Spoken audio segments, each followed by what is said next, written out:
Sydney, like every market, has got a lot of new property being built in it as well, and it does actually attract a higher value and a higher rental return. So they're the things that I see people do that ultimately slows them down and holds them back, because they've not been open to some different ideas and different strategies and really sat back and explored that, or they've got a preconceived idea that they have to do something a certain way because their parents did, or because they've just got this idea that they can do it better themselves, which is fine. But what I say to everyone is just understand your options. You're listening to Property Investor Tales, stories from the front yard.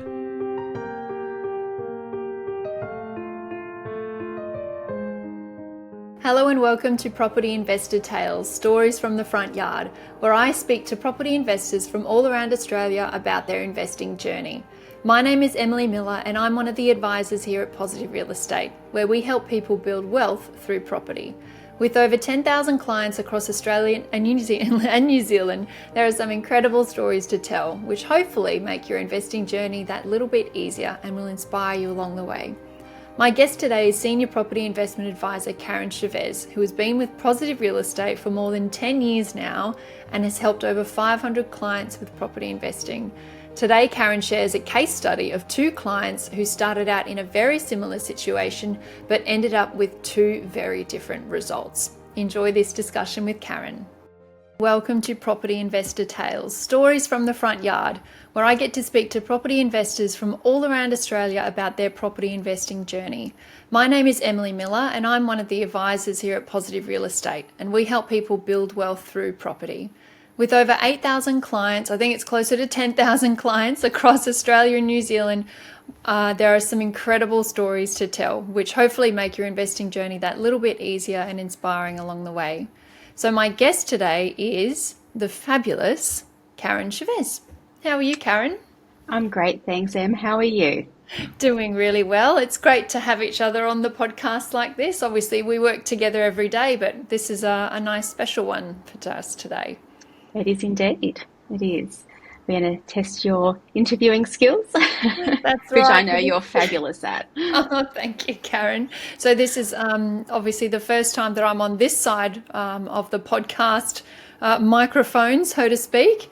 So today, Karen, you've got a bit of a story to share, but before we jump into it, why don't we talk a little bit about ourselves and what we do here at Positive Real Estate? Sounds great. So I'm one of the property investment advisors here at Positive Real Estate, and I've been working here, it'll be actually 10 years next month, doing this role and helping hundreds and hundreds of people with their wealth creation strategy, primarily through property. Prior to that, I was a client for a couple of years before I moved across and came on board to work here and help other people, a bit like yourself, Emily. I think the majority of our advisor team actually have come from the client role and into the role here, and actually now working for Positive and helping others, which is phenomenal. Yeah, that's right. We get recruited over to the dark side, or maybe it's the light side. But yeah, definitely can relate. I can't believe that you've been here 10 years, though. You must have seen so many changes across a decade. Changes across market strategies, the company, like there's a whole lot of stuff, all usually for the better. Obviously worked through some of the more challenging times over the last decade as well that we've had with property and markets. We've had in there the APRA Royal Commission, we had the COVID pandemic, we've had, from sort of normal to low to higher interest rates and coming back down now, thankfully back into sort of, let's call them normal interest rates again. So, and then helping clients navigate the ups and downs and when to be defensive in their strategy, when to take advantage of opportunity that comes along as well. Yeah, absolutely. And I suppose from my side, so a quick introduction. So I recently joined Positive Real Estate, as Karen alluded to, and I was indeed a client for 2.5 years before I did that. And certainly coming onto the other side, you see it's certainly not smoke and mirrors. And when you talk about a decade of experience on your behalf, it shows. And from a client perspective, and then now coming into a colleague perspective, there's no discrepancy between the face that we get put as a client and then the face that we see as we're collaborating behind the scenes. And that's been really, really refreshing, because I know, and maybe you can allude to this as well, Karen, in the past 10 years, with the landscape of even the way that we approach clients and get them on board into the program would have changed, and how we build that trust. Can you talk a little bit about that? Yeah, absolutely. I mean, the first, 5 years I was here was really, I felt like I was running around everywhere crazy, because everything was in person. We were doing live events. We were meeting clients. We had an office. I'm based in Sydney, so we had an office in North Sydney, but we also worked out of basically hotels where we were traveling to, and we were holding events for clients and for people that were looking to become clients. So Parramatta, Canberra, and running around all over the place. I think I was probably only in the office maybe 2 to 3 days a week. The rest of the time I was traveling somewhere. And then obviously COVID came along and we moved online and into Zoom world, and which there's pros and cons to that. So for me, I was suddenly home like all the time, which has been great. And then it's only just now starting to venture back out into the wide world again. But when it comes to, being able to build trust with people, obviously moving from being like in person, where you've got that in-person connection and able to demonstrate a lot more of our knowledge, and that in a far easier environment. We used to be able to get people to come along and meet other clients really easily. So we had people able to meet clients firsthand, and that just enabled such a huge collaboration between our clients and new people coming in, getting that social proof from others. It was a really great environment that we had, to then being online, where everything's online. And we're not the only company out there, we know that. We're the best, by the way, the oldest, the best. We walk the talk here, and everyone's singing from the same song sheet. So but trying to demonstrate that and help people get that when we're in an online world is definitely a harder experience, and building that trust. And thankfully now we've got more events for our clients to attend, both digital, online, as well as in person. So that's obviously going to allow us to get back that community that we used to have, that was so strong. And I think that's one of the big things that sets us apart, is our client community itself. Like, our clients are absolutely amazing. It certainly resonates when you talk about the trust. And I mean, I obviously joined post-COVID, so all of my interactions with my coach Megan were all online. And then it was almost funny when there was an actual face-to-face event. It was almost like, oh, should I be going and meeting these people? Like, who are they? But then you go along because you trust the process, and you actually get there, and it's a real community, and there's real people on the other side of it.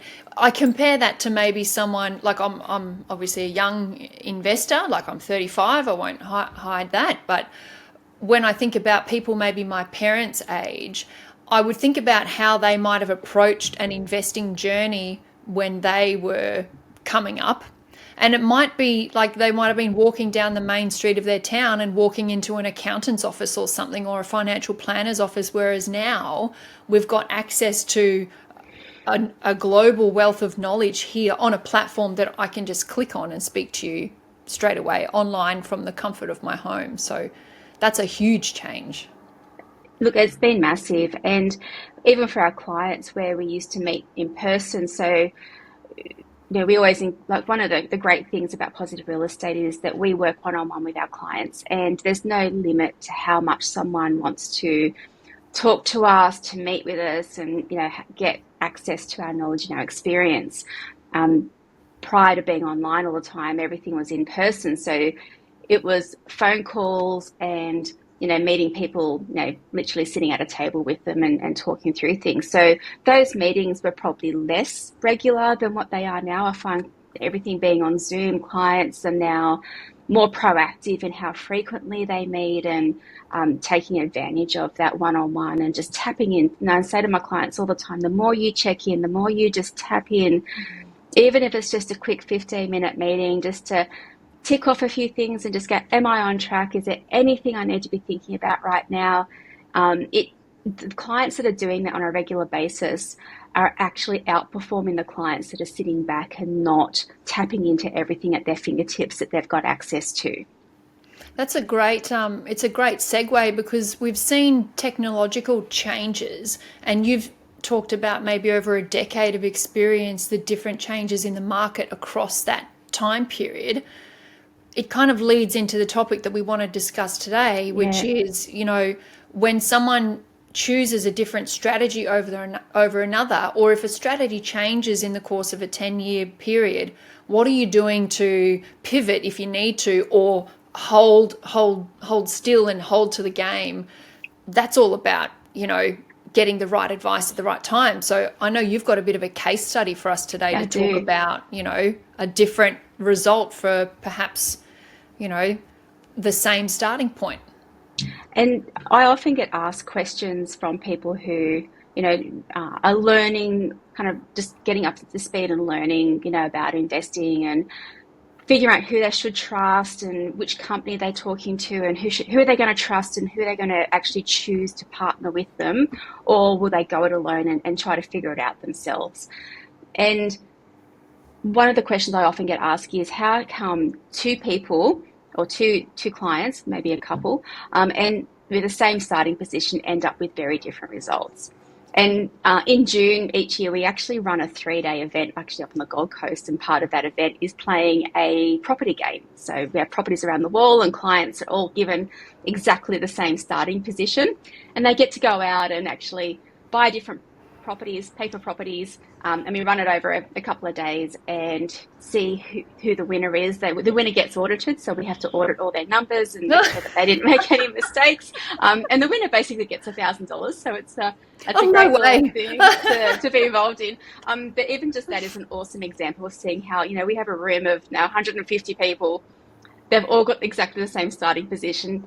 By the end of the third day, you've got people who are bankrupt, people who've got, $20-30 million, and it's such a variety of stuff. And it comes down to a whole lot of factors. But, at the end of the day, it's about what strategy people are choosing to use as their investment strategy, what opportunities are they taking advantage of in the moment.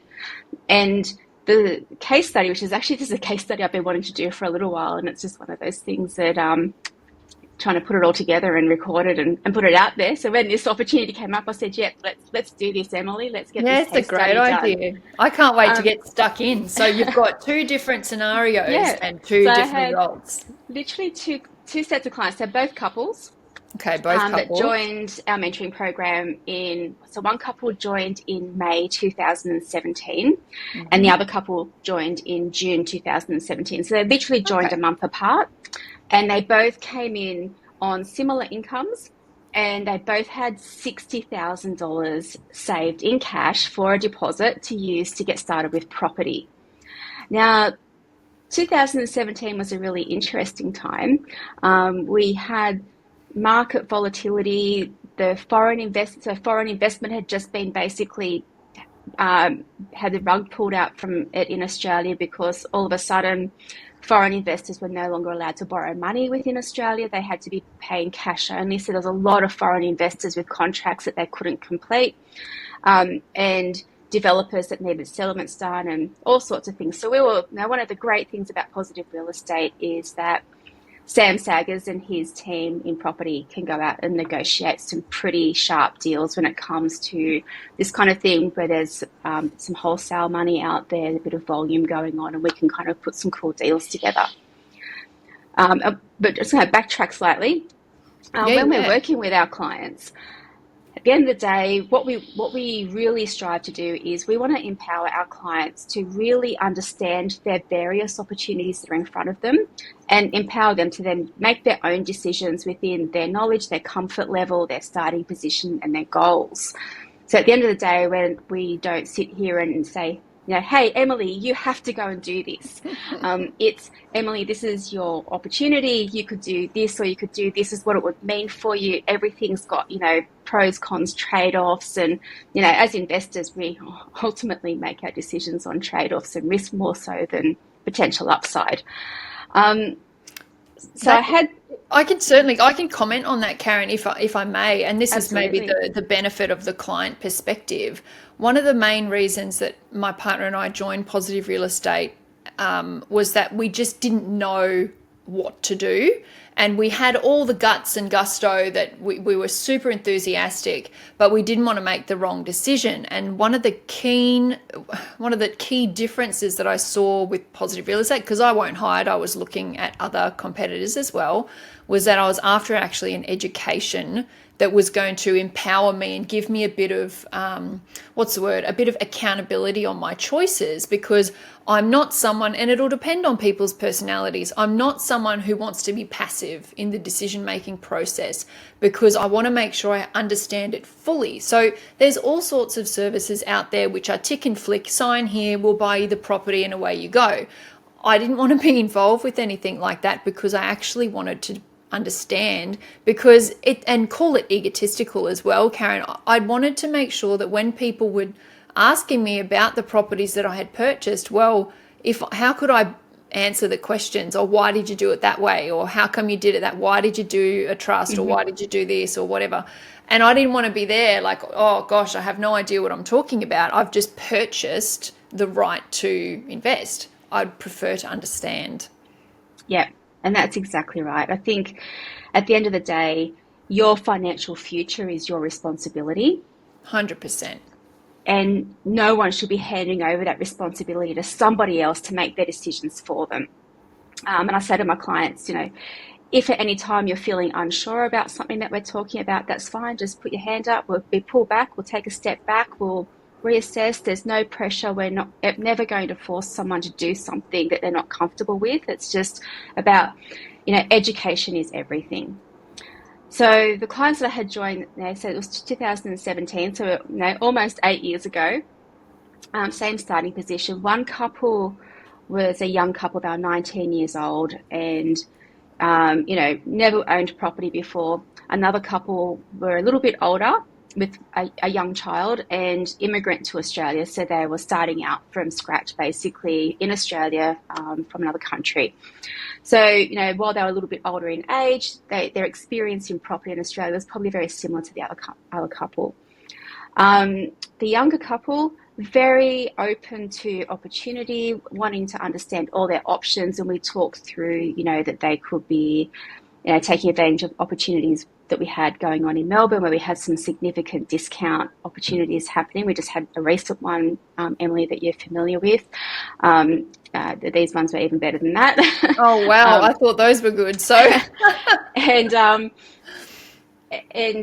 both couples had also access. They're both based in Sydney, and they both had access to also use the first home buyers grant in Sydney at the time, which was $10,000 and no stamp duty. So we went through kind of all the options that both couples had. Obviously, I'm working with them individually and going through their finance, how much can they borrow, what does all that look like.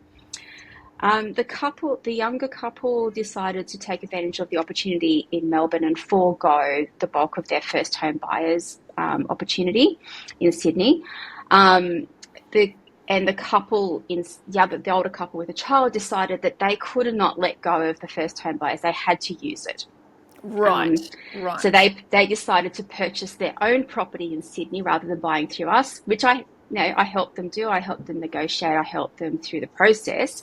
So we don't hold clients to only buy what we've got here. We support them through whatever strategy they feel is the right step for them. The couple that purchased in Melbourne, they bought a 2-bedroom furnished apartment near a university. That was on a guaranteed income for a couple of years. And then it was maybe 6 months before COVID. Gosh. They came to me and said, look, hey, we think that we've been talking to the local agents and we think we can actually rent this property furnished as a rental property rather than being in this, it was almost like in a hotel type, short-term letting accommodation under a managed agent in Melbourne. We think we can do better with it being just on a normal lease. I'm like, Great, let's pull it out, because it was an opportunity to the contract for the sort of short-term letting was like renewed every couple of years. So they had this opportunity then to exit that contract and go into short-term letting. 6 months later, COVID came along, and that short-term letting company actually went under. Gosh, Because, what are the chances? obviously no one's traveling into that area for the university. So they were really lucky that they actually had pulled it out at the time and did that. But again, that's part of what we do with our ongoing one-on-ones. We're assessing those markets all the time, and it made sense then where we could see clearly they could get a better result by doing their own leasing rather than going through the short-term letting option. So COVID aside, I just want to take the COVID part out of the picture, because I do hear a lot of rhetoric about, COVID, there's a lot of gains in COVID. Yeah, okay, yes, let's put that aside. What you're saying is that you were already in touch with the client throughout the whole process. They were considering changing it regardless because they wanted to try something different, and Correct. the lease was coming up. Yep, Okay. correct.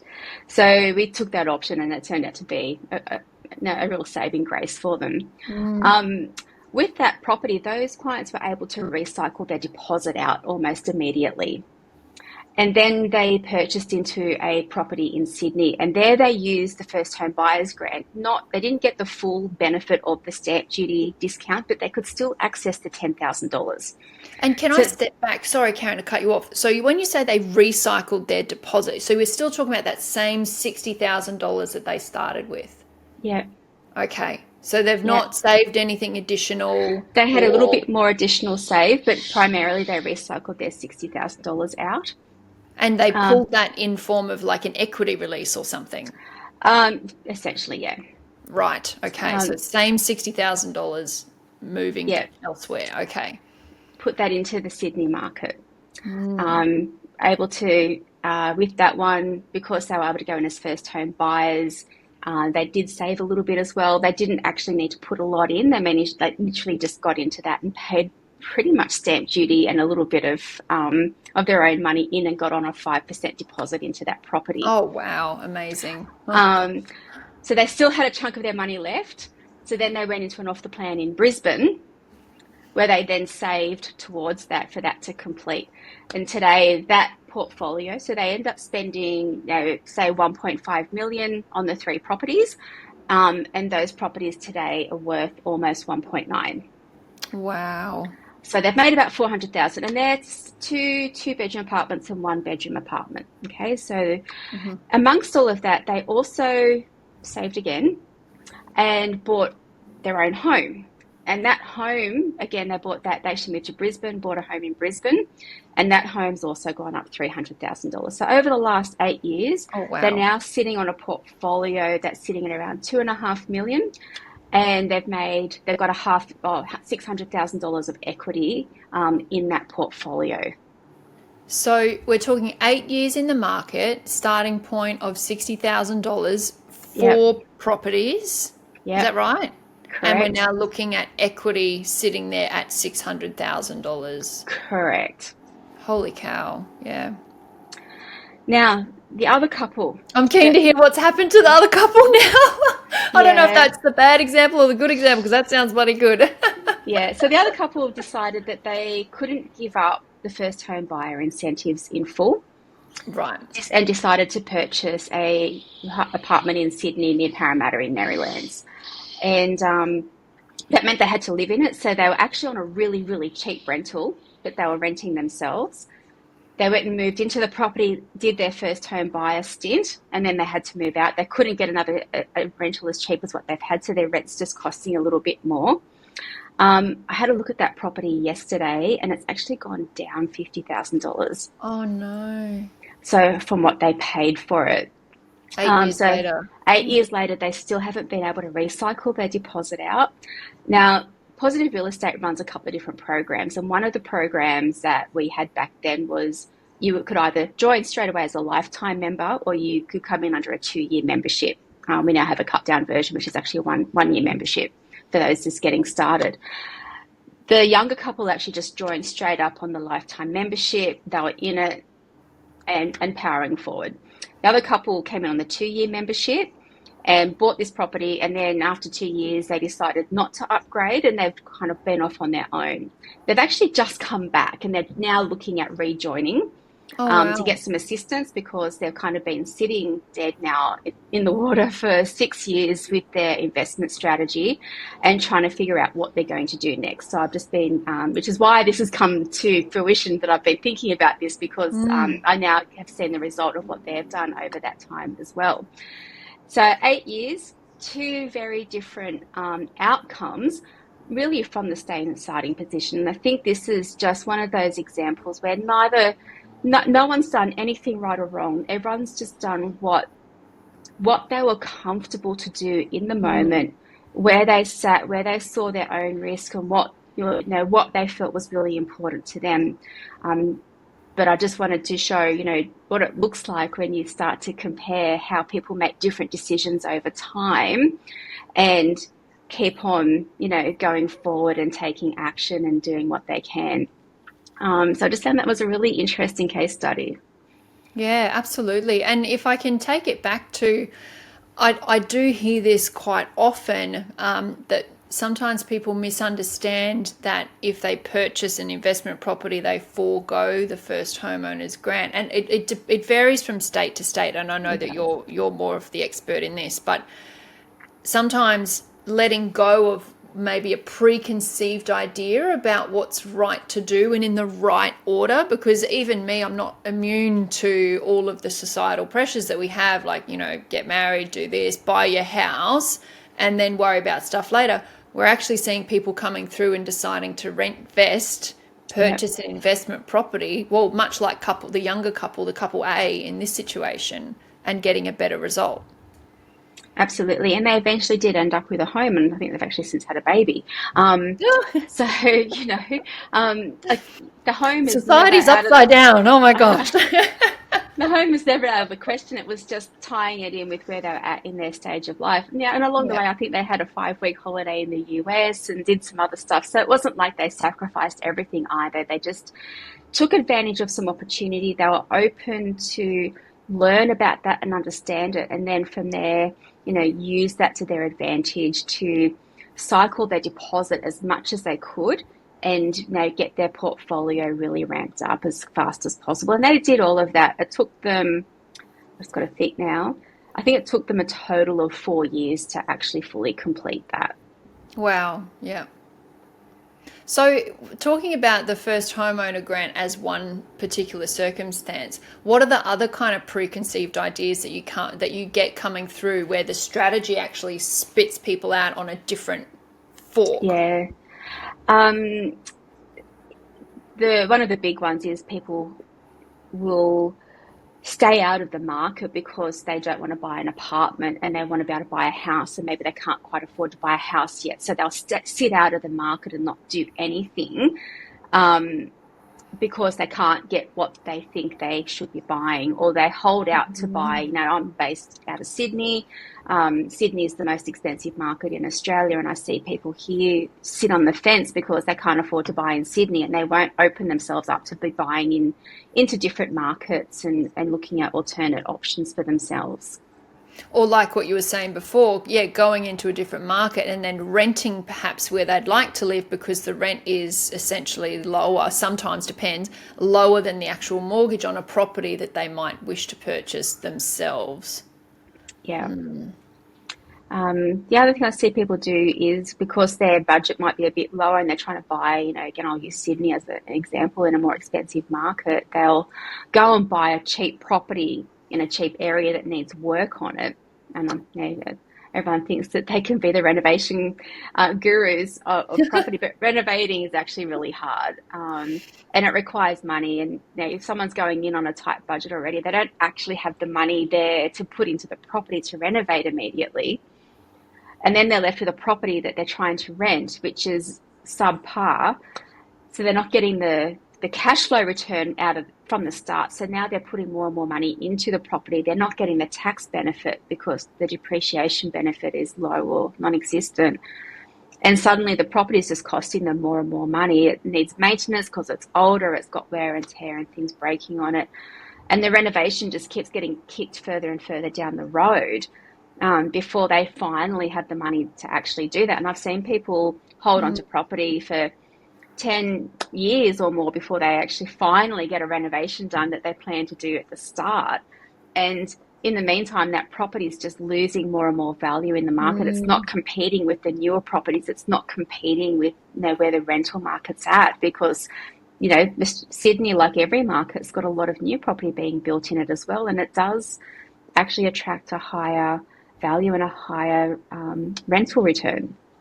So they're the things that I see people do that ultimately slows them down and holds them back, because they've not been open to some different ideas and different strategies and really sat back and explored that, or they've got a preconceived idea that they have to do something a certain way because their parents did, or because they've just got this idea that they can do it better themselves, which is fine.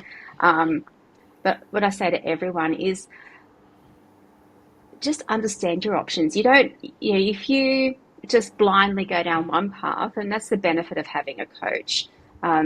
And that's what I say all the time, one of my passions is actually trail running. And, I'll be on a map and I'm looking at a map and I'm looking in amongst the trees and trying to find a trail and follow a trail. And, when you've got someone else that's kind of looking down and looking over what you're doing, and they might say, hey, Emily, you're heading off on this track, but did you know that you could go this way or this way or this way? And there might actually be an easier way of doing things, or you can get a different outcome or get there faster. So just being open to just explore your different options, really understand them. Look at past history of other properties similar to what you're looking at and see what the results have been. We all know that time in the market is everything.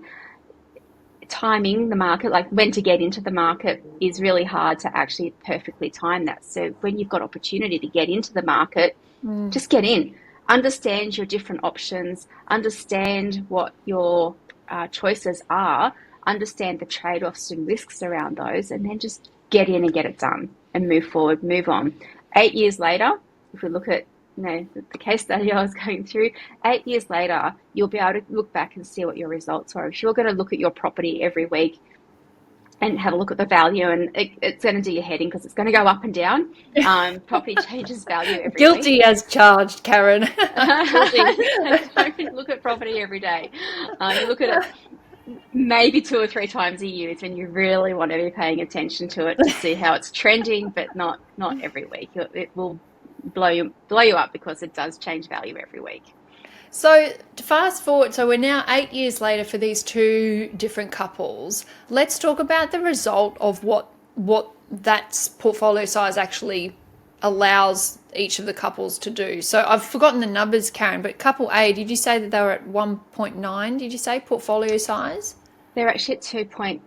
No, hang on a sec, I've got the numbers here, sorry. They are sitting at 2.85. 2.85, and that includes their home? Correct. And so what would that represent if someone was looking for passive income? What type of amount of income could that size portfolio bring this particular... If they were to retire today, let's just imagine they're 65, what would that mean? So if they were debt-free on everything, they'd be getting about, $85,000, $90,000 a year of passive income. Wow. That's wild. It is. Just to be able to supplement either the pension or to have a few more choices, to travel or whatever their particular goals were. What were their long-term goals? Do you remember? Their long-term goals were to replace their incomes and allow them to be able to stay home when they had children, because they started this at 19. Like, who starts this at 19? How crazy. Stay home when they had children, have choice, be able to do different things. They're both gone on, like, their careers have shifted and changed, and there's been some different things happen for them. But that's life, right? They started this at 19. And that was one of the big things I was really conscious of for this particular couple. Like, when you're starting at something like this, 19 in your younger years, you've got a whole life to live. So you also want your investment strategy to be really smart and really supportive, that you can follow the breadcrumbs of life and take advantage of other opportunities that come along and still live a life and not be held back by what your investment strategy might be.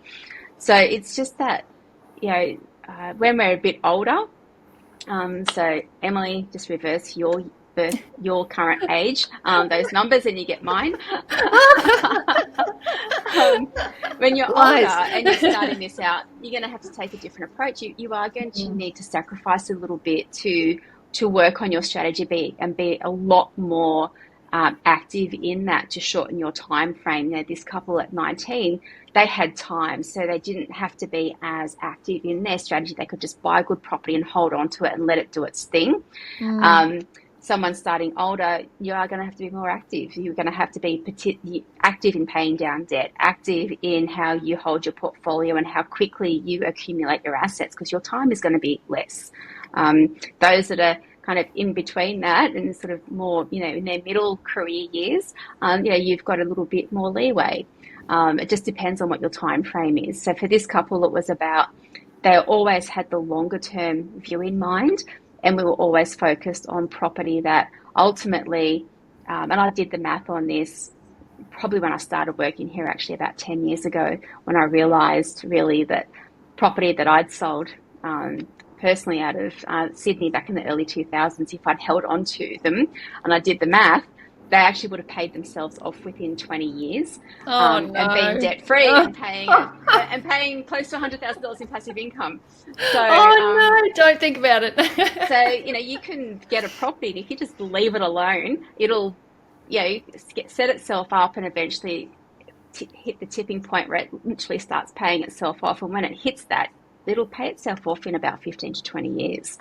And that's really when someone's, if you've got 15 to 20 years, like, you can do this and just do this so easily, lower your stress, do it in a really nice, easy fashion. You don't have to be out there, taking on crazy risks, doing all sort of weird strategies, trying to beat the market. You just need to do it safely, do it well, and hold on.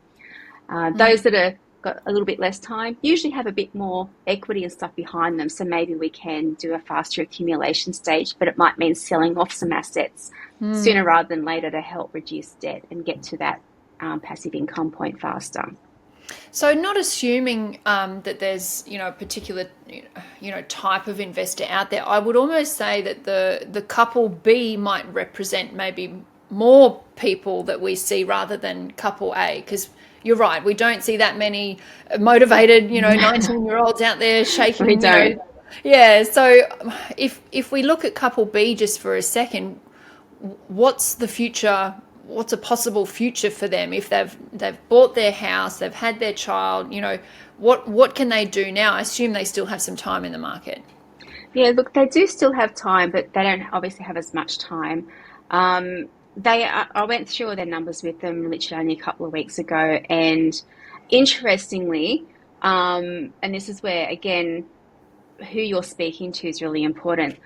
He came to me because he'd still had my details and had still had a good experience with us 7-8 years ago, but had then decided not to upgrade into our lifetime program because they didn't feel that they could do anything for a little while and just wanted to sit and consolidate, which they did. They decided now they'd like to see how they can get their next property, and they ended up speaking with another investment company. And that company wanted them to pay some money up front to help to get a property, basically. And they didn't look at their numbers, they didn't look at anything at all, and wanted them to just jump in and commit to basically trying to buy a property in Western Australia. Without looking at numbers. Yeah, so when I grabbed the details, I kind of said, well, where's your deposit coming from? And he said, they think that we can use equity from the unit that we bought. And I said, okay, so what do you think the value of that property is? And he told me, and I said, and what's your current mortgage? And the unit is still sitting at about a 90% loan to value ratio. So getting equity out of that is not possible. They would still need to basically have cash. And I said, well, how much cash have you got right now? And he said, I've got $40,000. And I said, so that's not really going to be enough to get this property that you're looking at. And it was a $650,000 property, house and land package in Western Australia or something like that. But the company was quite prepared to take some money off them no coaching, nothing, no education, nothing value added for that. It was purely like a finder's fee of just getting this Wow. property and helping them buy it. But they actually would have been spending the money and not being able to do anything. Here we've got a very easy way of getting started, but we focus on education first. So sometimes our clients do get started with us and they can't do something straight away, but we're working with them in an active process of education and guidance to help them get to a position where they can do something. We certainly wouldn't be asking someone to get started and then they can't do anything and they don't get any value for what they've actually spent. I think that's actually quite appalling. So That's probably stuff like where that goes on. Yeah, no kidding. And I certainly saw it when I was doing my own research becoming a client myself. But it just goes to show, like, when we say lifetime mentoring, we really do mean it. Like, it's not a transactional thing. I know that right now I can pick up the phone to Megan and say, oh, hey, look at this property, or let's chat about this, or so, and she'll be there and just as enthusiastic as I am. And maybe she's toned it down a couple of times when I've sent her some pretty big goals and she goes, oh, okay, I love that. Let's just focus on this for now. But, but it's good. The enthusiasm is there, and it's not as if, it wouldn't matter how wild my dream was to go and travel the world or do all sorts of things. Megan would help me find a way to make it realistic and achievable within a certain time frame. That's and right. that I know that you would do the same.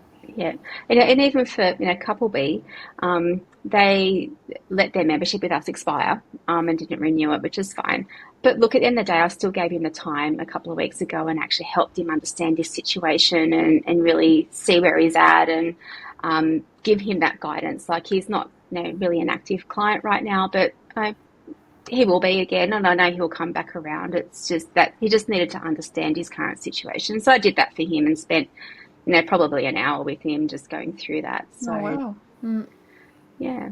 Gosh, Actually stopped him from signing the dotted line on something else that was going to be just not going to work and end up costing him a lot of money to find out it wasn't going to work. So, and that's I suppose the fear I'm not making assumptions about where this information came from, the other company. But when you are on an online discussion, it's like, oh, just quickly sign here, sign up, let's go. And then all of a sudden you're in deep. What would you say to someone who's out there looking for a product like this? I'd say, look, do your due diligence, really ask some good questions. If anyone's pressuring you to do something, that's an absolute red flag. I don't believe that anyone should be pressured into anything that's to do with your financial life. I feel like because we work one-on-one with our clients ongoing, working with someone in their financial world, it's almost as intimate as being in a committed relationship with them in a sense, like you know them really well, their financial life, which all can sometimes the be quite, all the dirty laundry can be a little bit confronting at times. Sometimes we have to have the hard conversations with our clients as well, and we come across some things that we need to take some different action on. So, if someone's pressuring you or offering you, hey, if you do something today, we'll do this for you, just let all of that go and focus on, the integrity, how they're coming across, how they align with what you're after, what's their, are they prepared to give you a moment to actually think about it, and just take away some pressure. Like, there should be none. Like, it should feel like a really mutual, respectful relationship, that you're able to have a very good conversation with someone and going into something, asking all the questions in the world that you want to ask. No question is off the table. Clients that don't ask enough questions, I'll prompt them then to make sure that they are asking questions, because I think how you ask questions tells me how well you're learning information and taking things on board. If I've got clients that sometimes they're a little bit too cool and blasé and you just tell me what to do. It's like, no, it doesn't work like that. You actually have to understand the why. Come to the front of the class, please. That's it. That said, I've got some long-term clients that I know their situation really well. They know me really well, and they just ring me and, what am I doing next, Karen? It's like, okay, you need to go and do this now. Okay, great. Send me the link and I'll get it on. I'll get on with it. But that's from like years and years and years and years of working together and building that relationship. So, but for most people out there, and I know, like, I clicked on a link for something late last year, and my Facebook feed was then just inundated. Like, I can't even tell you. And like, I've been involved in with positive real estate and doing this for 10 years. And just when you think you kind of know who sort of the key players out there, a whole new bunch come in that you've never heard from. There could be anyone, Joe Blow, no different from any other bar of soap, basically. So it is about, who's got the longevity, who's got the results, who's got the time in the market, who's got the lessons and the wounds from going through the tough times. Like, that's how people navigate and companies navigate the tough times is more, I think, a testament to their integrity and long standing than just people being there for the as good time Charlies and trying to make the money in the when the markets are good and things are easy. So they're all the things I probably would say to people is just really stop and pay attention to the information you're getting, ask questions, and if anyone's really pressuring you, absolute red flags. It's like being going out and dating someone. If someone's pressuring you to do something you don't want to do, it's a red flag straight up, right? Walk away. Right? It's not the place you want to be in. Go find the person that's going to be respectful and nurture you to help you and guide you to where you want to be. And I suppose that's that transparency as well. Like, and that's a part of this podcast, right? Like, we're on over 200 episodes now, and it's only true, transparent stories about our clients and our colleagues explaining different concepts when the need arises, to show you we're real, we're out there, and this is the work that we're doing, hitting the pavement every single day. And like client A, client B, we've got two very different results, and there's a lot of different things at play. However, having the coaching and support throughout that 8-year journey that couple A was on has now got them already well on their way to getting their goal, which is obviously to replace their income. So, gosh, I know where I'd rather be. I know, absolutely. I'm quietly jealous of them, to be honest, but they're amazing, beautiful people. And look, our clients are beautiful people. We get to know them all really well, and it's a really, really. I just actually love celebrating the client's success. I think that's almost more exciting than my own, to be honest. I think seeing people that you've been helping, get results and tick off goals in life and that kind of thing. It's actually super exciting. That's, we all get a little bit excited and sometimes a bit emotional about stuff that goes on with our clients. So I think that's cool. That's a testament to who you are as a person, Karen. Always out there getting the great result for your clients, and it shows. Thank you. All right. Well, I think we might wrap it up there, Karen. What do you think? I think it sounds great. Wonderful. Well, thank you so much, everyone, for joining us. Give a round of applause to Karen Chavez from wherever you are in the world. Thank you. Thank you, Emily. You're amazing as always. Oh, thank you. And we will see you very soon in the next one. Hey, thanks for listening to Property Investor Tales. Remember to subscribe so you get notified every time a new episode drops. As you can guess, I love hearing people's property investor tales. So if you'd like to share yours, then please get in touch with me via email at propertyinvestortales@positivementor.com.au. We would also love your feedback, and I would appreciate a 5-star review over on Apple Podcasts or Spotify. Remember, you can watch all of these podcasts over on YouTube at Positive Mentor or at positivementor.com.au. Until then, take care, happy investing, and bye for now.